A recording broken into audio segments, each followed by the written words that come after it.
지난 시간에 이어서 수미산 우주론에 관계된 그러한 배경 얘기들을 계속 해보도록 하겠습니다. 수미산 우주론이라고 하는 거는 굉장히 중요한 부분이거든요. 지금 현재 그 불교 우주론이라는 것은 오늘날의 관점에서는 그렇게 맞는 건 아닙니다. 그렇지만 과거에 인도 사람들이 어떻게 이 세상을 생각했고 그 다음에 또 어떻게들 이해했는지라고 하는 부분은 사찰을 이해하는 사찰의 구조, 그 다음에 중세 불교 문헌들 아니면 고대 불교 문헌을 이해하는 데 있어서는 가장 중요한 부분입니다. 그래서 그 부분이라는 게 필요합니다. 그래서 수미산이라는 것은 저번에도 얘기했지만 우주의 중심산이고 이것을 상징할 수 있는 것들이 많이 이제 언급이 되게 돼요. 그런데 이거는 그 사람들이 고대 사람들이 생각하던 상상 속의 산입니다. 그리고 이거는 불교 문화가 아니고 불교 이전부터 있었던 인도 배경 문화예요. 그래서 그러한 부분들에 대해서 이제 이해를 해 주실 필요가 있고, 우리나라와 관련돼서 이제 수미산이라고 생각되는 것 중에 하나가 바로 이 첨성대입니다. 첨성대는 위에가 평평하게 이렇게 밋밋하게 돼 있어요. 사각형으로 돼 있고 밑에는 원형으로 돼 있고. 그래서 수미산 구조의 가장 큰 특징은 위에가 사각형이라는 거예요. 위에가 사각형이고 밑에는 어떻게 생겼는지는 모릅니다. 그런데 일반적으로 구사론에서는 정육면체 큐브 모양으로 돼 있다고 그렇게 나와요. 그런데 이제 12가지 수미산 형태는 한 12가지를 정도 생각해 볼 수 있는데 그 중에 하나에 저는 첨성대 같은 형태도 있습니다. 그래서 첨성대가 이제 수미산이냐 이러한 논란이 조금 있었죠. 근데 첨성대가 왜 수미산이라는 얘기가 자꾸 나오냐면 직접 가보면 세계 최초의 뭐 천문대 어쩌고 저쩌고 하는데 별 보기는 상당히 어려운 구조로 되어 있습니다. 별은 그냥 산에, 보통 천문대 같은 경우는 어느 천문대들이 다 산에 있어요. 이유는 뭐냐면 아무래도 하늘하고 가까운 게 보기가 낫겠죠. 그리고 또 한 군데 입지 조건이 어디냐면 도시로부터 멀리 떨어진데, 그래서 어두워야 상대적으로 별을 보기가 좋습니다. 지금 우리 어렸을 때만 해도 별 볼 일이 굉장히 많았지만 지금 오늘날 같은 도시 문화에서는 별이 안 보입니다. 그래서 이제 시골에 아니면은 산사로다가 템플스테이 같은 거 오시는 분들을 저 같은 경우는 별을 보라고 그런 얘기를 많이 해드립니다. 누워서 별을 볼 때 우리 어렸을 때 봤었던 그런 별이 쏟아지는 느낌? 우리 어렸을 때는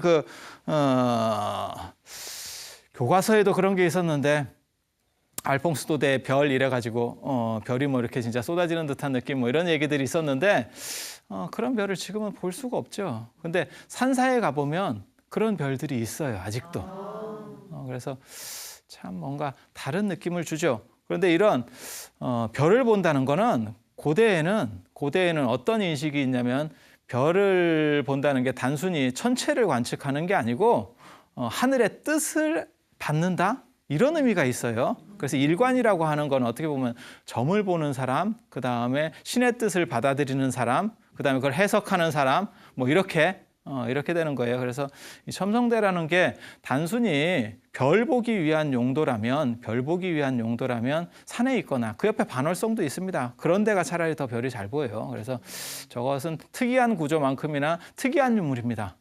그래서 저거를 수미산이 아닌가 이런 추정을 해볼 수도 있어요. 또 신라 그 당시 이제 선덕여왕 때 첨성대가 만들어지는데 선덕여왕 이전에 진평왕, 그 다음에 진덕여왕까지 뭐 이런 식으로 그런 사람들에게서 수미산에 관계된 내용들이 많이 나오죠. 그래서 이런 부분들이 이제 수미산과 연결되는 것이 아니냐 이런 얘기들을 추측해 볼 수 있습니다. 또 수미산을 중심으로 해서 수미산 중턱에는 지금 첨성대 이렇게 그림을 보시면 사진을 보시면 아시겠지만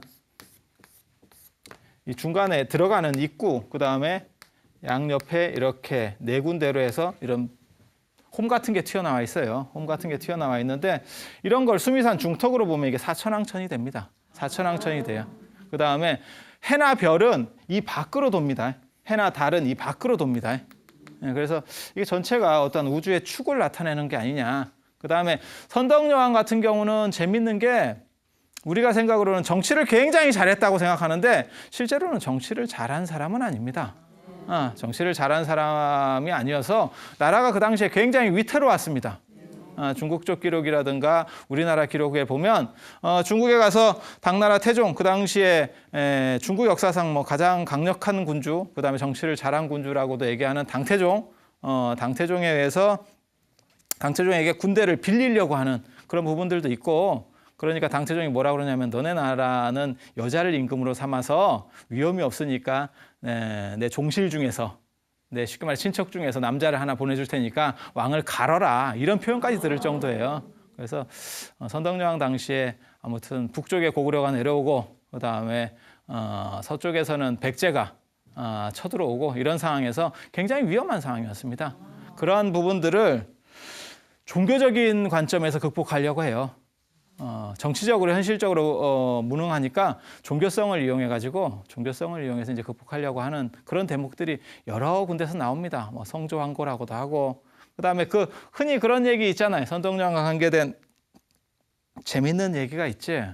무슨 모란꽃을 중국에서 보냈는데 그 향기가 없는 줄 알았다, 이런 얘기 들어보셨어요? 네. 그것도 이제 굉장히 요즘으로 말하면 어떻게 보면 성희롱 같은 얘기일 수도 있는 그런 대목이에요. 중국 황제가 아마 당태종일 겁니다. 당태종이 선덕여왕에게 그렇게 보내는 거죠. 모란꽃에 향기 없는 모란꽃이 있나요? 모란꽃이라고 하는 것은 중국 당나라 때 그게 미감입니다. 이렇게 풍성한 미감. 당나라 사람들은 요즘은 우리가 살찐 사람을 별로 안 좋아하지만 당나라 때나 이런 때는 살찐 사람이 굉장히 아름다운 여자였었어요. 지금 시대하고는 좀 많이 다르죠. 그래서 제가 농담 삼아 그런 얘기를 자주 하는데 조금 지금 살집이 있는 분들은 시대를 잘못 만나서 그럴 수도 있어요. 한나라 때 미인관에 보면 조비연이라는 얘기가 나옵니다. 조비연은 어떤 식으로 나오냐면 손바닥 위에 올려놓을 수 있을 정도의 여자래.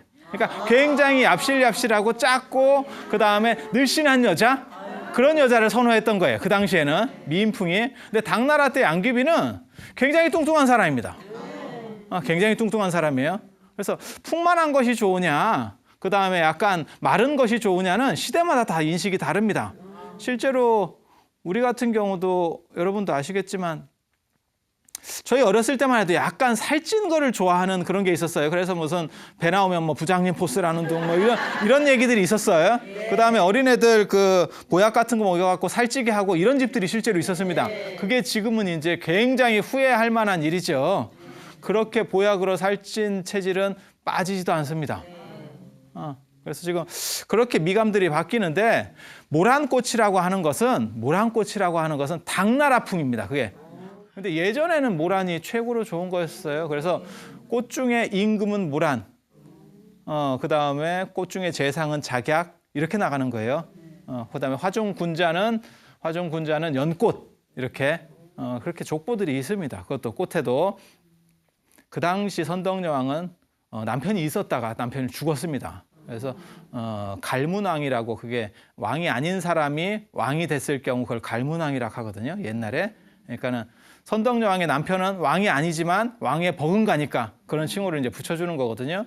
그래서 갈문왕 얘기가 나오는 걸로 봐서는 남편이 있었는데 아마 홀로 됐을 거예요. 나중에 그럴 수도 있잖아요. 그죠? 사별할 수도 있잖아요. 그래서 그 홀로 있는 거를 놀려주기 위해서 일부러 향기 없는 모란을 보냈다는 거예요. 그래서 그러한 거를 당하고 선덕여왕이 굉장히 충격을 받습니다. 그 다음에 자기만 충격을 받는 게 아니고 신하들 앞에서 위신이 떨어지죠. 그것도 다른 나라 임금이 그렇게 보내는데, 황제가 그렇게 보내는데 얼마나 체면이 떨어지겠어요. 그래서 그런 예전에 미국 부시 대통령이 그렇게 했었죠. 북한의 김정일을 악의 축 이런 식으로 표현을 썼었습니다. 그렇지만 김정일은 참아야지 어쩌겠어요. 약한 사람은 원래 그렇게 참는 겁니다. 하지만 권위가 떨어지는 건 어쩔 수가 없어요. 그렇게 당했을 때. 그래서 지은 절이 분황사예요. 분황사. 분향사라고 들어보셨어요?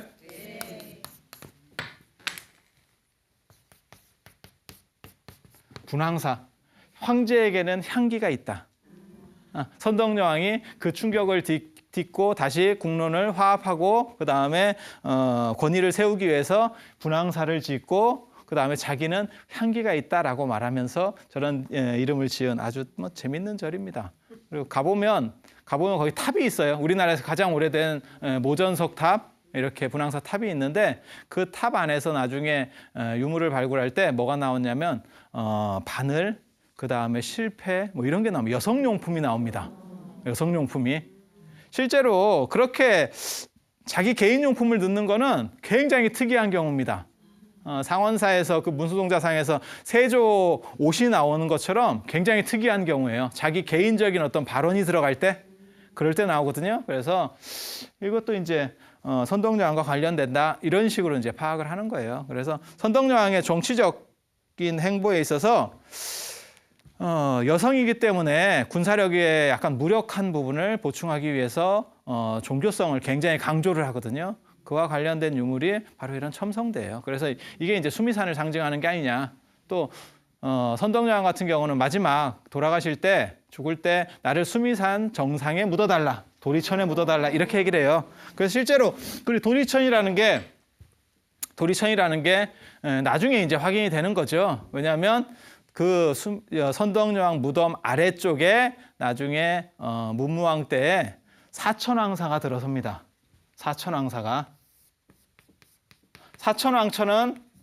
사천왕천은 도리천 밑에 있어요. 아까 이 중턱에 해당하는 게 사천왕천이라고 그랬잖아요. 그래서 그게 이제 선덕여왕의 어떤 예지였다. 뭐 이렇게 나옵니다. 그래서 이 도리천 수미산과 관련된 이런 부분들이 선덕여왕의 어떤 일생에 있어서 상당히 강력하게 나타나요. 그래서 이게 이제 수미산이 아닌가라는 식의 이제 주장들이 나타나게 되는 겁니다. 그리고 요 말고도 요즘 수미산이라고 해서 많이 나오는 데가 이 카일라스산입니다. 카일라스산 들어보셨습니까? 요즘 들어서 저 카일라스산 불과 한 10몇 년 됐을 거예요. 10몇 년 전부터 저 카일라스산이 신성하다. 그다음에 저게 이제 수미산이다. 이래가지고 저기를 순례를 하고 이렇게 돌아요. 저 산 전체를 이렇게 한 바퀴 돕니다. 뭐 이렇게 성지순례로 그렇게 하시는 분들이 많이 있습니다. 저기 실제로 힌두교에서도 성산이고 인도에 자이나교가 있어요. 자이나교에서도 성산이고 그 다음에 티베트 본교라고 티베트 무속신앙 같은 그런 토속 종교 그쪽에서도 성산입니다. 그러다 보니까 이제 굉장히 성산의 이미지가 강력하고 그 다음에 저 산을 워낙 신성하게 보는 쪽이 많으니까 저게 수미산 아니냐 이렇게 이제 현실에서 주장을 하는 사람들이 있어요. 그리고 실제로 불교 여행사 같은 경우는 그런 식으로 모객을 합니다. 그런데 저거는 이제 수미산이 아니고요. 저 카일라스산은 향산이래요. 카일라스산은 불교 우주론에서 보면 카일라스산은 향산이에요. 향산. 그래서 이게 수미산이라고 하는 건 실제로 존재하는 산이 아닙니다. 이 카일라스산이 수미산이 되면 문제가 복잡해집니다. 사람들 생각으로는 무슨 문제가 해결된다고 생각하지만 실제로는 훨씬 더 복잡해져요. 왜? 신화 속에 있는 산이 현실에서 존재해버리면 그러면 그 모든 신들의 구조를 어떻게 이해할 거예요? 올림푸스 산이 현실에 있다고 가정해봐. 그럼 제우스는 어디 있어? 이렇게 되는 거지. 그런 문제들이 존재하는 거예요. 그래서 이거는 향산입니다. 이거는 뭐 제가 논문으로도 밝혀놨고 그다음에 일본 학자도 이거 향산으로 다 그렇게 돼 있어요. 향산이라는 게 여기에 건달바가 산대. 건달바라고 들어보셨어요? 우리 건달 이런 거 하는 얘기 있잖아요. 건달 뭐 양아치 뭐 이런 거 얘기할 때 그 건달 깡패 비슷한 뭐 이런 그런 용어 있잖아요. 그 건달이 여기 살아요. 인도 전설에 의하면. 근데 그 건달은 향만 먹고 삽니다. 밥을 먹고 사는 게 아니고 어떤 존재냐면 신들을 위해서 고급 신들을 위한 기쁨조 같은 역할을 하는 게 건달이에요. 건달. 그러니까는 천사하고 비슷한 겁니다. 원래는 천사하고 비슷한 거예요. 그래서 향만 먹고 음악을 연주하고 뭐 이렇게 사는 하급 신들이에요. 하급 신들. 그래서 건달이라고 하는 말이 원래는 나쁜 말은 아닙니다. 원래는 어떤 식으로 얘기해야 되나? 남에게 기쁨을 주고 그 다음에 연예인 생각하시면 될 거예요. 연예인. 그리고 그게 이제 우리 인식에서는 어떻게 되냐면 나중에 우리는 지금은 연예인을 좋은 직업으로 보지만 얼마 전까지만 해도 그런 걸 이제 딴따라 뭐 이런 식으로 해서 굉장히 좀 비하하는 용어를 썼었어요. 그리고 그런 사람들을 조선시대 같은 데는 어떤 식으로 봤냐면 일 안 하고 쉽게 말해서 무의도식하면서 뭐 이렇게 사는 사람들 그런 인식들이 전환돼서 건달은 무슨 약간 더부살이 하는 사람 같이 아니면 깡패 같이 남을 뜯어먹고 사는 사람 이런 식 인식이 정착이 되는 겁니다. 그래서 이렇게 카일라스 같은 게 향산이고 힌두교에 의하면 이 산이 좀 굉장히 좀 뭔가 있어 보이지 않아요? 뭔가 강렬해 보입니다. 힌두교에서는 쉬바신 힌두교에 신이 있어요. 시바신이 산다는 데요. 그 시바신이 뭐 하는 신이냐면요. 요즘 유행하는 그 요가의 창시자가 시바신입니다. 요가의 창시자. 그래서 이 카일라스 산에 살면서 호랑이 가죽 위에 앉아 있대. 뭐 이런 얘기가 있어요. 그래서 이 시바신과 관계된 재밌는 게 바로 이러한 거죠. 이 밑에 있는 이 산 위에 지금 앉아 있는 겁니다. 시바신이. 그다음에 인도의 힌두교 신들은 결혼을 해요. 그러니까는 인도에는 두 가지 문화가 있는 거거든요. 그러니까는 결혼한 수행자 아니면 그다음에 독신 수행자. 그러니까 불교 같은 계열도 있고 그다음에 결혼해서 그냥 일반적으로 사는 그런 계열도 있어요. 그래서 힌두교 같은 경우는 이렇게 결혼을 하는 그런 게 있기 때문에 그 옆에 부인이 파르바티입니다. 누가 남자인지 아시겠습니까? 가슴을 보면 바로 보입니다. 가슴이 막 엄청 크게 이렇게 나오잖아요. 저게 지금 사진이 뚜렷하지 않아서 그러는데 저 밑에 저 판같이 생긴 게 지금 카일라스 산이에요. 밑에 깔고 앉아있는 그 판같이 생긴 게 카일라스 산이고 그 밑에 어떤 사람이 이렇게 손이 여러 개 있는 사람이 뭘 들고 있지. 그게 악마, 라바나라고 하는 악마예요. 이게 재밌습니다. 이게 되게 웃긴다고.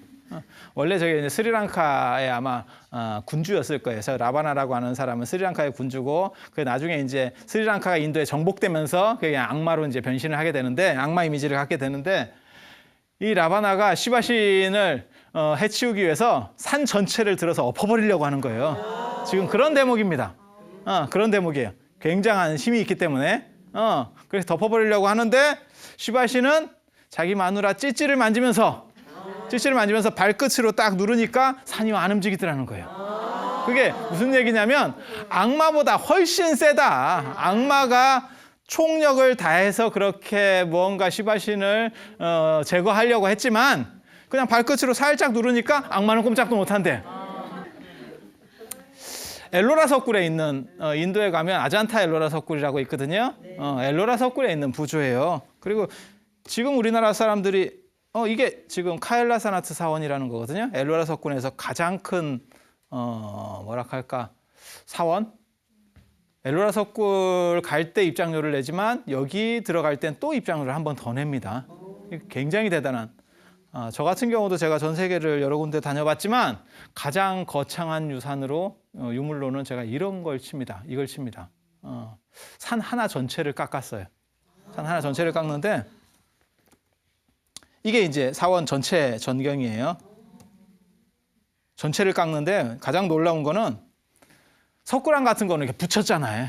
하나하나 판을 붙이는 거잖아요. 이거는 산 하나 전체를 조각하려고 아예 설계가 나와가지고 붙인 게 하나도 없습니다. 전체 통조각이에요.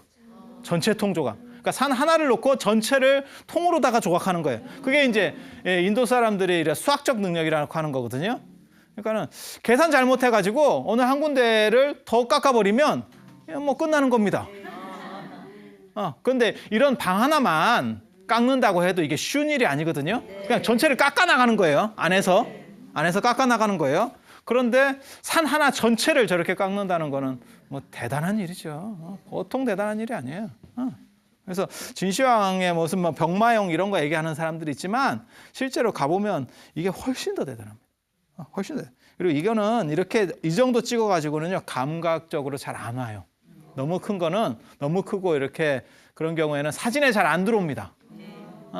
피라미드 같은 경우도 그렇거든요. 사진 찍어 놓으면 이게 얼마나 큰가, 얼마나 위험이 있는가라는 게 잘 안 옵니다. 근데 가보면 확실히 다르죠. 확실히 다르죠. 그런데 이 카일라스아나트 사원, 이 카일라스 산을 조각해 놓은 거예요. 묘사해 놓은 거예요. 시바신이 사는. 그래서 이런 조각이라고 하는 거는 진짜 가보면 굉장히 감동적입니다. 이게 전체를 다 이렇게 붙인 거 하나도 없이 전부 조각을 하는 거예요. 그래서 시바신이 살고 있는 카일라스 산을 조각해 놓은 겁니다. 저 밑에가 굉장히 깊은 거예요, 지금. 이게. 산 하나 전체를 막 통째로 깎아버리는 거니까. 이 카일라스산은 그래서 향산이라는 거, 그 다음에 저 시바신이 사는 산이라는 거 정도만 이해를 하세요. 저거를 자꾸 수미산이라고 얘기를 하는 바람에 제가 개인적으로 저렇게 되면 안 된다고 생각을 해서 논문도 발표를 하고, 저거는 수미산이 아니라고 논문도 발표를 하고 해도 사람들이 잘 믿지를 않습니다. 무슨 문제 때문에 그러냐면 논문을 보고 안 믿는 게 아니고 방송들에서 이제 문제를 자꾸 만드니까 그래요. 그래서 초파일 특집 이런 방송에서 자꾸 이런 데를 가면서 이제 수미산이다 이런 식으로 자꾸 주장들을 해요. 이제 경치 보여주면서. 그런데 원래 방송이라는 거는 전문가들이 만드는 건 아니거든요. 그러다 보니까 그런 게 이제 일반화되고 이런 문제들이 좀 많이 존재합니다. 많이 존재해요. 아무튼 카일라스산이 수미산이 되면 안 돼. 그거 한 가지는 분명히 해야 되겠고, 그 다음에 이제 나오는 게 왜 수미산이 중요하냐면 수미산의 구조대로 절이 지금 만들어져서 그래요. 이 표는 지금 짧게 보이니까 그러는데, 예를 들어서 이런 절, 이게 지금 부산의 범어사입니다. 범어사. 밑에 보시면 일주문 이 수미산 맨 밑에예요. 수미산 맨 밑에. 아까 첨성대 같이 수미산을 그리면 요 맨 밑에가 일주문, 그 다음에 여기 중간이 천왕문, 그 다음에 여기가 이제 해탈문, 부리문, 해탈문 이렇게 같이 가는 거거든요. 그래서 부처님이 모셔져 있는 대웅전은 여기 이렇게 구조가 돼 있어요. 그 다음에 수미산 바깥쪽으로는 향수회라고 그래가지고 물이 흐릅니다. 물이 흘러요. 물이 흐른다고 돼 있거든요. 바다가 이렇게 싸고 있다 이렇게 돼 있어요.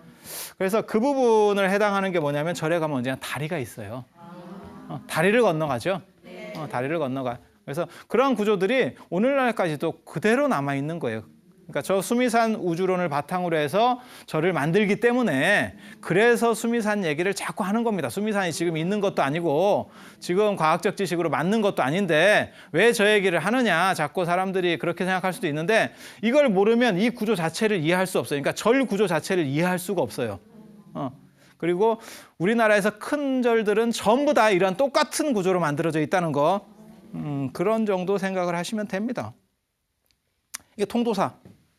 통도사 같은 경우도 내나 이런 구조로 되어 있지만, 이제 산지가람 같은 경우는요, 이건 월정사에 산지가람 같은 경우는 원래는 불국사 같은 경우는 터를 만들었습니다.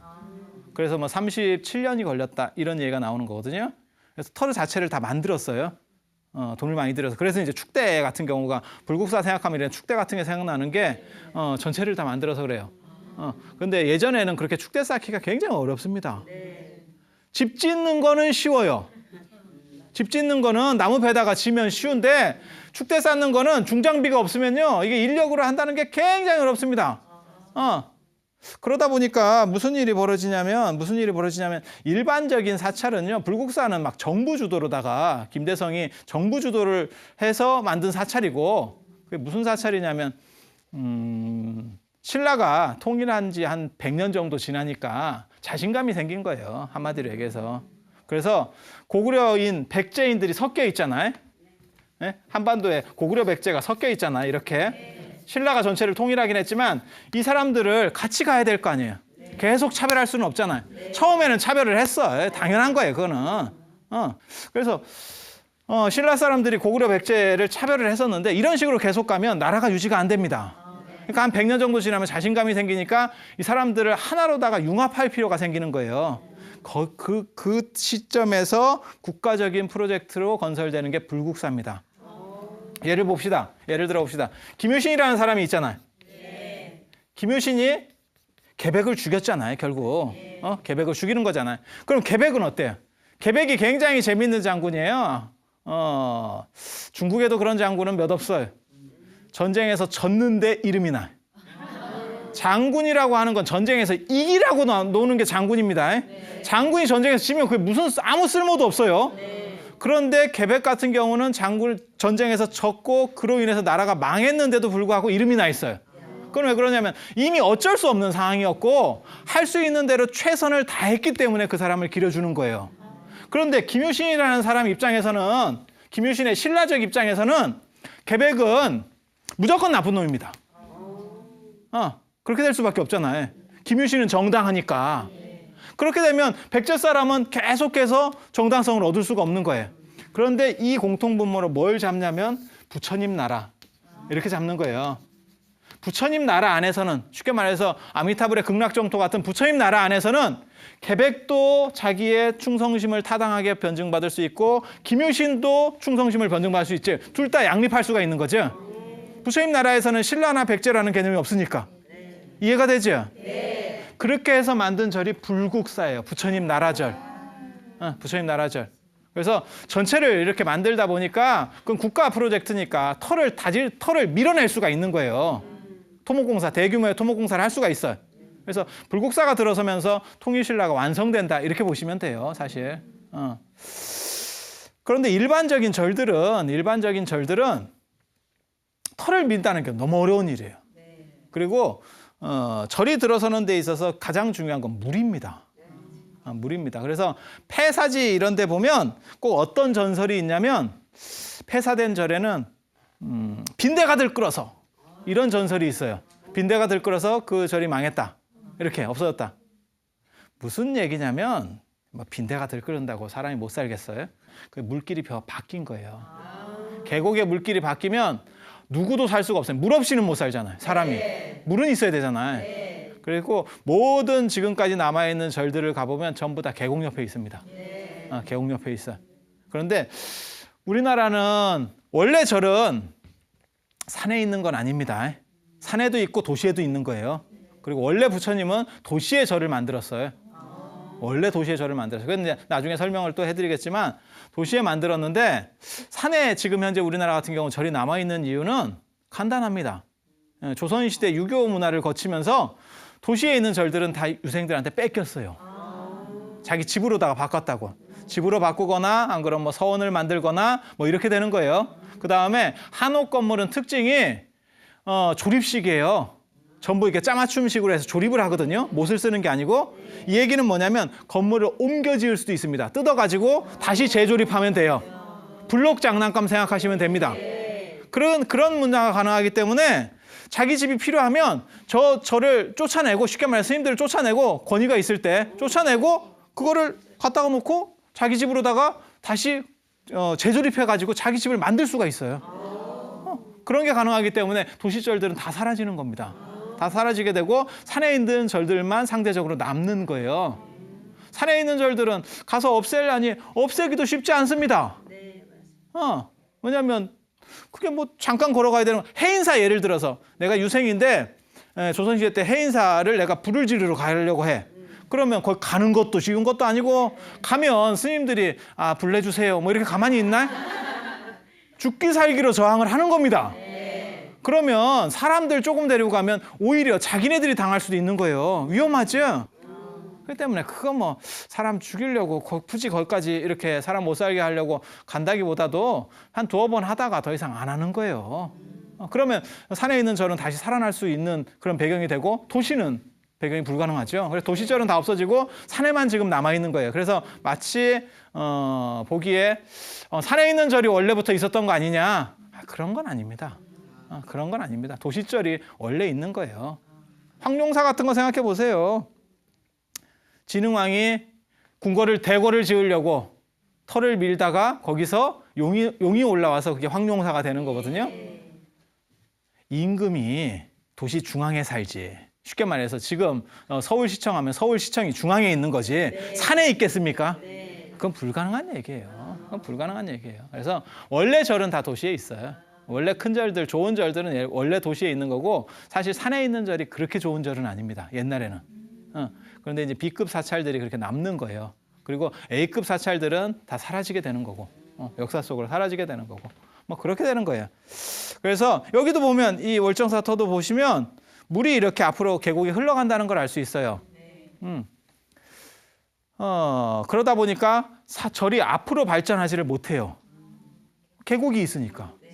지금이야 뭐 하천을 준설하고 다른 데로 바꾸고 물길을 바꾸고 이게 가능한 얘기지만 예전엔 불가능하죠. 그럼 어떻게 되냐면 계곡을 따라서 옆으로 커집니다. 통도사도 마찬가지예요. 그래서 옆으로 커지는 거예요. 옆으로 커지는 거예요. 그래서 이게 산지가람의 특수성이라고 하는 겁니다. 산 형태에 따라서, 계곡 형태에 따라서 절을 지을 수밖에 없다는 거죠. 그러니까 불국사 같은 절은 계단을 따라서 쭉 들어가면 부처님이 나와요. 왜냐하면 터를 밀어놨기 때문에. 그런데 계곡사찰은 이 룰을 지키기는 하지만 이게 이렇게 될 수도 있어요. 계곡에 따라서, 산에 따라서. 터가 고르지 않으니까. 뭐 방법이 없는 거예요. 사람이 터에 맞추는 상황이니까. 그래서 언뜻 보기에는 절마다 가보면 약간씩 다른 것 같은데? 라고 하지만 몇 가지 룰은 공통적입니다. 몇 가지 룰은 공통적이에요. 거기서 나오는 게 아까도 얘기했지만 산문구조, 문 3개. 일주문, 천왕문, 해탈문. 그런 3개의 문은 언제나 나옵니다. 그래서 그리고 그러한 것들은 지금 수미산과 관련돼서 존재한다는 거. 여기 같은 경우가 이제 가장 인도 초기 불교를 대표하는 기원정사입니다. 수다타 장자가 그 당시에 7층 건물을, 부처님 당시에 7층 건물을 올렸다는 이 기수급고도권이에요. 부처님께서 여기서 19년에서 23년 정도를 사셨습니다. 경전마다 좀씩 다르게 나오는데 그렇게 오래 사시면서 경전의 거의 한 3분의 2 정도가 여기서 이제 설법이 돼요. 그리고 제일 이제 유명하게 대승경전으로 얘기되는 거는 이제 금강경 처음 딱 열면 부처님께서 기수급고도권에 계셨다. 이렇게. 근데 이 절이 만들어지는 걸 봐도 이거는 도시 사찰입니다. 그 당시 이게 제타태자라고 하는 태자의 휴식공원이에요. 휴식공원에다가 그거를 이제 금을 깔아가지고 땅을 매입하는 그런 얘기가 나옵니다. 금을 깔아가지고 그 관계된 아주 뭐 진기한 얘기들이 많이 있는데 그런 거를 하기는 그렇고 우리는 이게 지금 내용의 특성상 그런 거를 다 자세하게 하기는 그렇고 부처님께 그 수다타 장자가 얘기를 합니다. 어디다 절을 지어야 됩니까? 라는 얘기가 나와요. 그 다음에 나중에도 이제 방사건도 사분율 방사건도 같은 데 보면 어디다 절을 지어야 됩니까? 절의 위치는 어디에 해야 됩니까? 라는 얘기가 나와요. 그때 부처님께서 하시는 말씀이 뭐냐면 마을 안에 짓되 조금 한적한 곳. 한적한 곳. 이유는 뭐냐면 너무 가까이 있으면 시끄럽잖아요. 네. 그죠? 근데 너무 멀리 떨어져 있으면 무슨 문제가 있냐면 초기 불교 때는 절에서 밥을 안 해 먹었습니다. 스님들이. 그래서 탁발을 하거든요. 탁발. 그래서 탁발을 하면 뭐냐면 절에서 나와가지고 음식을 이렇게 얻으러 다녀야 돼요. 민가까지. 너무 멀면 배 꺼져서 못 합니다. 예를 들어서 해인사에서 그 밑에까지 내려와가지고 탁발을 하고 가면 이게 뭐 절단이 나는 거예요. 그래서 탁발이 용이하게. 게다가 인도 같은 경우는 굉장히 더워요. 굉장히 더워. 한 여름에는 40도에서 55도까지도 올라갑니다. 그러니까 이게 거리가 멀면 못 걸어 다닙니다. 사람이 못 걸어 다녀요. 그래서 이 음식 얻는 게 있어요. 이 탁발이라는 게 굉장히 재밌는 문화입니다, 사실. 언뜻 생각하기에는 이게 탁발 이래가지고 빌어먹는다 뭐 이런 식으로 번역을 하는데 그래서 중국에서는 뭐라 그러냐면 스님을 걸사라고 옛날에는 했었어요. 빌어먹는 선비 뭐 이렇게. 근데 아무리 뒷글자를 좋은 글자를 붙여도 앞에서 빌어먹는다는 표현이 들어가면 좋을 일이 없습니다. 뭐 그냥 얘기해도 아이 빌어먹을 놈 이렇게 하면 그게 굉장히 안 좋은 느낌이잖아요. 그죠? 이게 별로 좋은 얘기가 아니라고. 그런데 문화가 다른 겁니다. 중국하고 인도하고. 인도 같은 경우는 유사일해로 굶는 적이 없어요. 사람들이 이모작 삼모작이 가능하기 때문에 더운 기후에 아열대 더운 기후. 그러니까 먹을 거는 풍부해요. 중국 같은 경우는요. 중국이나 우리나라 같은 경우는 70년대 초반까지 보릿고개가 있었습니다. 우리나라도. 중국도 모택동이 흑묘백묘론 그래서 자유 경제 원칙을 수용하기 전까지는 시장을 개방하고 이렇게 하기 전까지는 계속 굶는 사람들이 있었습니다. 계속 굶었거든요. 그러다 보니까 기후 환경도 우리나라 정도 위도가 되면요 약간 춥습니다. 지금 요즘 많이 따뜻해져서 그런 거고 옛날에 더 추웠잖아요. 여러분들 어렸을 때 생각만 해보셔도 더 추웠어요 우리나라가. 그런 환경 속에서 음식이라고 하는 건요 불만 데펴놓으면 계속 먹을 수 있습니다. 인도는 아침에 한 밥을 점심에 못 먹습니다. 상해버립니다. 그래서 걔네는 최대한 그런 상하는 걸 없애기 위해서 우리 뜸 들일 때 걔네는 물을 빼요. 아예. 그렇게 수분량을 최소화시켜요. 율장에도 그런 얘기가 나옵니다. 아침에 짠 주스는 오후에 먹지 마라. 술이 돼요. 자연 발효가 돼요. 약간 자연 발효가 돼요. 그래서 그런 문제들이 있습니다. 그런 문제들이 있어요. 그래서 인도에서는 음식을 해서 두고 먹는다는 개념이 없어요. 그런데 또 여러분들이 이제 가정에서 음식 같은 걸 준비를 해보시면 아시겠지만 딱 가족이 먹을 만큼 한다는 건 거의 불가능합니다. 게다가 대대로 이렇게 음식이 남던 문화 쪽에서는 있잖아요. 더 손이 커요. 그러면 음식을 딱 많이 하게 돼. 많이 하면 어떤 일이 벌어지냐면 음식이 남어. 그거를 이제 어떻게 처리할 거냐는 거죠. 근데 인도는 더운 지역이기 때문에 일반적으로 쉽게 버릴 수도 없습니다. 버렸다가 잘못하면 병균이 돌아요. 돌림병이 돈다고요. 그래서 땅에다 묻고 뭐 이런 식으로다가 음식을 버린다고. 그런 걸 생각해 보면 음식 남는 것도 보통 일이 아니에요. 그래서 수행자는 일반 사람들이 밥 먹기 이전에 돕니다. 일반 사람들이 밥 먹기 이전에 돌아요. 그게 탁발이에요. 그러면 내가 밥을 이만큼 했는데 이거 남을 것 같아? 그러면 수행자한테 먼저 줍니다. 그리고 수행자는 이 탁발할 때 절대 말을 해서도 안 돼요. 탁발 끝나고 음식을 주고 난 뒤에 말을 합니다. 축원을 해주거나 안 그러면 뭐 법문을 해주거나 이렇게 하는 거예요. 그전에는 말을 하면 안 됩니다. 고맙다는 소리도 하면 안 되고. 왜? 내가 좋은 음식도 준비하고 나쁜 음식도 준비했는데 뭐 나쁜 음식 주지 이렇게 생각을 하고 나온 거예요. 근데 그 양반이 법문을 너무너무 잘하고 이렇게 말을 잘하고 막 이렇게 굉장히 혹하게 하면 원래는 안 좋은 음식을 주려다가 좋은 음식을 주게 되는 거예요. 사람이. 호감이 생기니까. 뭔 뜻인지 알겠지? 그거는 수행자에게 또 다른 집착이라는 거예요. 또 다른 집착이라는 거예요. 그래서 그 부분을 이제 말을 못하게 하는 거고 그 다음에 주는 사람이 고맙습니다를 합니다. 인도에서는 주는 사람이 받아줘서 고맙습니다. 안 받아주면 그걸 어떻게 처리할 거예요. 그래서 인도 거지들은 지금도 고맙다는 얘기를 잘 안 해요. 뭘 받았을 때 내가 아니면 당신이 어떻게 적선하겠느냐 이렇게 이런 반응들이 나옵니다. 그리고 탁발이라고 하는 거는 일반 사람들이 밥 먹기 전에 도는 거고 그 다음에 거지들은 밥 먹은 뒤에 돕니다. 그래서 다릅니다. 수행자하고 거지하고는 달라요. 거지하고는 다르고 그 다음에 그래서 절에서는 점심밥이 빠른 겁니다. 점심공양. 부처님 사시 같은 거 이렇게 보면 10시에 시작하잖아요. 세상에 어떻게 10시에 드시지? 한 바퀴 먼저 돌고 일반 사람들 먹는 식사 시간보다 먼저 빠르게 탁발을 돌고 그 음식을 옛날에 드셨기 때문에 시간이 빠른 거예요. 그리고 부처님 드시는 시간에 조금 지나서 이제 신도들이나 일반 스님들도 이제 공양을 하죠.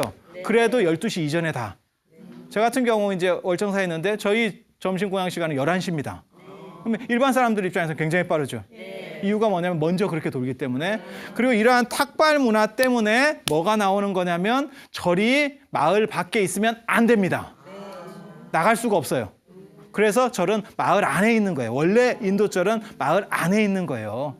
그래서 그런 정도를 생각해 두셔야 돼요. 그래서 원래 절은 도시에 있다는 거, 원래 절은 도시에 있어야 된다는 거 한 가지 알아두시고, 단 우리나라 같은 경우는 나중에 이제 특수한 이유들에 의해서 산으로도 많이 들어가요. 그리고 수행하기도 좋고, 그래서 산으로도 많이 들어가는데 도시절은 다 사라지게 됐다는 거. 그리고 산에 있는 절들은 그 지형에 맞추다 보니까 인류적으로 똑같이 잘 안 나온다는 거.